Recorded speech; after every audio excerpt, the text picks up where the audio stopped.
Good afternoon. We start with some breaking news. Sky News has exclusively obtained the blood test results at the centre of the Paula Radcliffe doping row, and they appear to exonerate her of any wrongdoing. The British marathon world record holder has been under intense pressure to release the test scores after being implicated in the continuing revelations of blood doping in the world of athletics. The data does show readings that would normally be above the limits set by the International Athletics Federation, but we have established the grounds on which the athlete was given the all-clear. Well, Sky Sports correspondent Paul Kelso is here and has been looking at the data. Afternoon, Paul. Tell us more. So this all stems from the leaked database of athletes' blood tests that was leaked to the Sunday Times and the German broadcaster ARD back in August. And around the reporting of that case, Paula Radcliffe was never named, but a British athlete, a high-level British athlete, was cited as having recorded high or abnormal blood test scores. Now, all this comes down to the way athletes are monitored these days. Their blood is monitored to try and tackle blood doping, be it through transfusions or other substances. And what the experts who the newspaper spoke to were saying was that many of the tests in this database showed high levels which were indicative, certainly of suspicious levels and possibly of doping.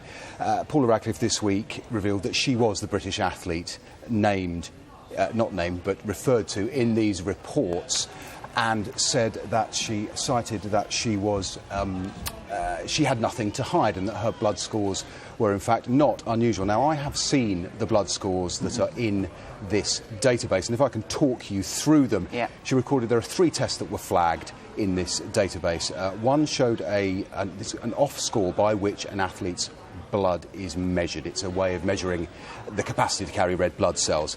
3 scores, one of 114.86, one of 109.86 and one of 109.3. Now, for an athlete training at sea level, the cut-off mark set by the doping authorities is 103. OK. So, on the face of it, those are high-ish numbers.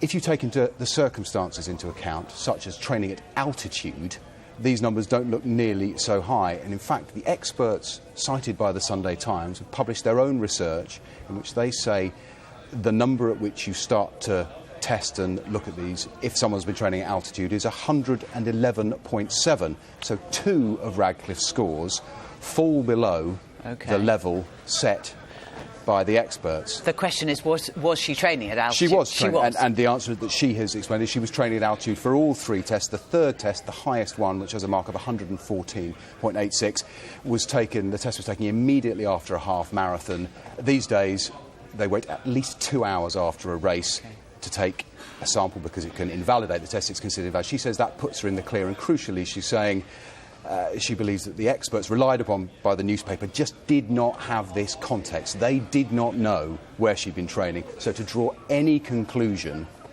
that there was any wrongdoing was erroneous and reckless. And which is presumably why those scores were never investigated, because they are explainable, but then brings into question the way in which this became public, which presumably it should never have done because it wasn't there for investigation. They were abnormal, but they weren't irregular in those terms. It became public through this antiquated system of parliamentary privilege. Indeed, and that's something about which she is furious. They were flagged, these tests, because they showed an unusual number at the time. They were followed up by the IAAF. She was target urine tested for EPO, a blood-boosting substance, and cleared. I spoke to her last night in Brussels about these numbers, and she was very clear that she has nothing to hide, but that should not have been come out in this way without the context. Let's hear her.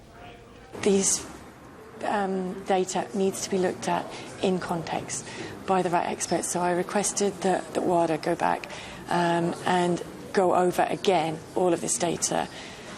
UK anti-doping can do that as well. I know that the IAAF have done that. I've requested that independent experts do that, and I have those reports. So I'm very glad I had to wait to get those in place, but I'm very glad that I now have those in place and that they can tell me you don't have 3 values that crossed any threshold, not when you apply the context of whether the test followed a period of altitude training or was carried out at altitude, and not when you apply whether the 2-hour rule, that it cannot be used a test taken within 2 hours, certainly of a hard competition and also of training, is not valid.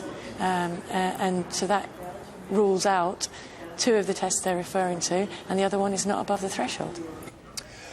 So there, Paula Radcliffe, in her own words, this is complex stuff, it's a complex area, but I think the complexity in what we've seen here from actually seeing these numbers for the first time, what it demonstrates is what Paula Radcliffe and many others have been saying all along. If you introduce this data into the public domain without context and without expert analysis, it can be misread. And the crucial thing she's saying is it didn't have the context. These are blood tests, they are not drugs tests. This is not a test you can fail, and that is why athletes like Radcliffe feel they've been placed in a bind, and it's why the sport is having such difficulty establishing in the public mind what can be believed and what can't.